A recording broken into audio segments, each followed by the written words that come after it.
9। अनिरुद्ध के जाने के बाद अलंकृता अपने कमरे की तरफ जाते हुए बड़बड़ाई, नहा लेती हूँ।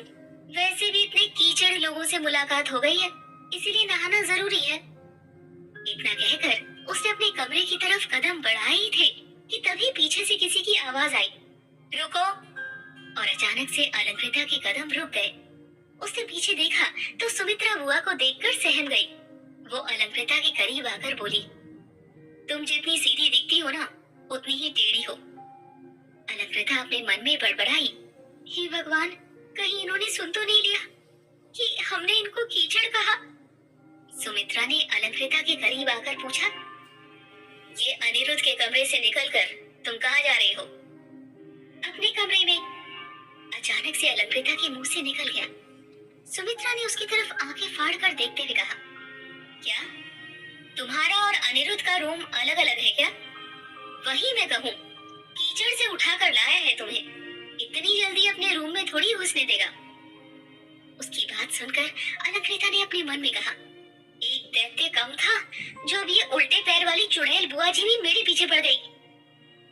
फिर वो सुमित्रा की तरफ देखते हुए बोली, आपने शायद ठीक से सुना नहीं, अनिरुद्ध मुझे डिनर पर ले जाने वाले हैं, तो मुझे तिजोरी से गहने लेकर अपने यानी कि मेरे और अनिरुद्ध जी के कमरे में जाना है।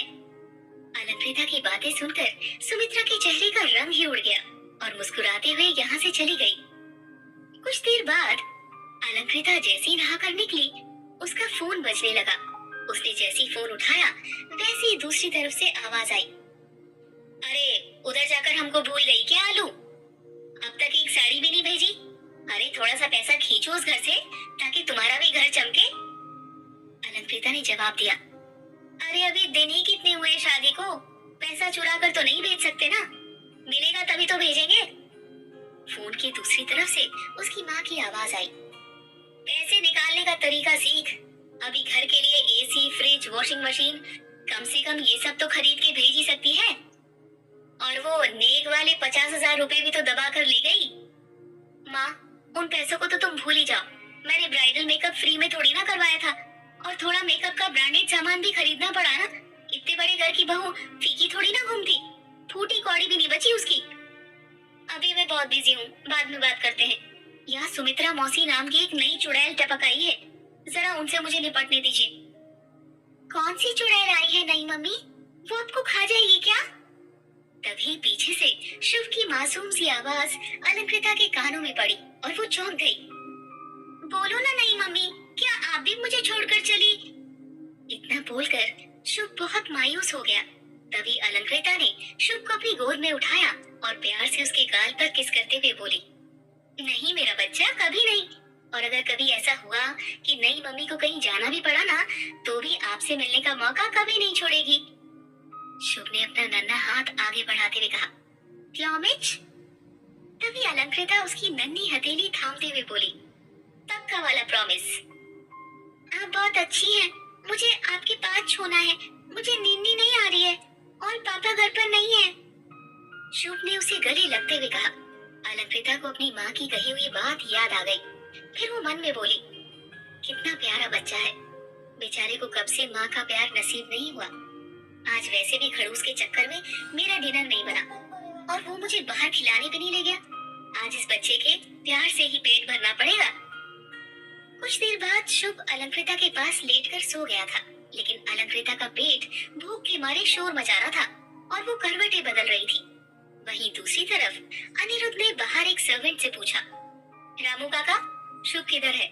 अपने रूम में नहीं दिखाई दे रहा। रामू काका ने यहाँ आकर जवाब दिया, जी मालिक, वो नई मालकिन के कमरे में है। क्या? उसकी इतनी हिम्मत हो गई कि बिना मेरे परमिशन के मेरे बच्चे को अपने रूम में ले गई? उसकी तो अभी खबर लेता हूँ। इतना कहकर अनिरुद्ध गुस्से में अलंकृता के कमरे में घुस गया। रूम में आकर अनिरुद्ध ने देखा कि शुभ अलंकृता से चिपक कर सुकून की नींद ले रहा था और अलंकृता नींद में कुछ बड़बड़ाए जा रही थी। मेरा खाना भी खा गया खड़ूस, उसकी वजह से भूखी मर रही हूँ, कीड़े पड़ेंगे। अनिरुद्ध ने अलंकृता के पास जाकर कहा, इसको सोते समय भी चैन नहीं है, अभी मुझे खाने को दौड़ रही है। फिर वो अचानक से अलंकृता का चेहरा देखता ही रह गया और खुद में बोला, इसकी आंखें मुझे नंदिनी की याद दिलाती है।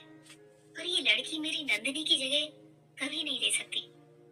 कल सुबह शुभ को यहाँ से ले जाऊंगा। अभी सोने देता हूँ। इतना कहकर अनिरुद्ध ने अलंकृता से अपनी नजरें फेर ली। तभी अलंकृता ने धीरे से अपनी एक आंख खोली और मन में बुदबुदाई, मुझे फिर से इस खड़ूस का सपना आ रहा है क्या? तभी अलंकृता ने देखा कि अनिरुद्ध वहां से जाने लगा, तो झट से उसका हाथ पकड़कर बोली, मुझे बहुत भूख लगी है, प्लीज मुझे छोड़कर मत जाओ, मुझे तुम्हारी गोद में सोना है। क्या? गोद में सोना है? ये लड़की तो पागल होने के साथ साथ बेशर्म भी निकली।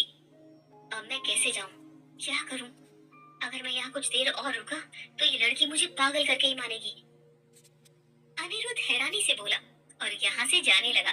तभी अलंकृता ने जल्दी से एक पैर बेड से बाहर लटकाकर अनिरुद्ध के पैरों में फंसा दिया। इससे पहले कि अनिरुद्ध कुछ समझ पाता, वो अलंकृता के ऊपर जा गिरा और उसके मुंह से अचानक ही चीख निकल गई। तभी अनिरुद्ध ने जल्दी से अलंकृता के मुंह पर अपना हाथ रख दिया। अनिरुद्ध अलंकृता के ऊपर लेटा हुआ था। दोनों एक दूसरे के बहुत करीब थे। दोनों ही एक दूसरे की नजरों में खो गए। अनिरुद्ध का हाथ अब भी अलंकृता के होठों पर रखा हुआ था कि तभी पीछे से शुभ की आवाज आई, डैड, आप यहाँ? नई मम्मी के कमरे में? उसकी आवाज सुनकर दोनों सकपका उठे। क्या अलंकृता अपने और अनिरुद्ध के बीच की दूरियां कभी मिटा पाएगी?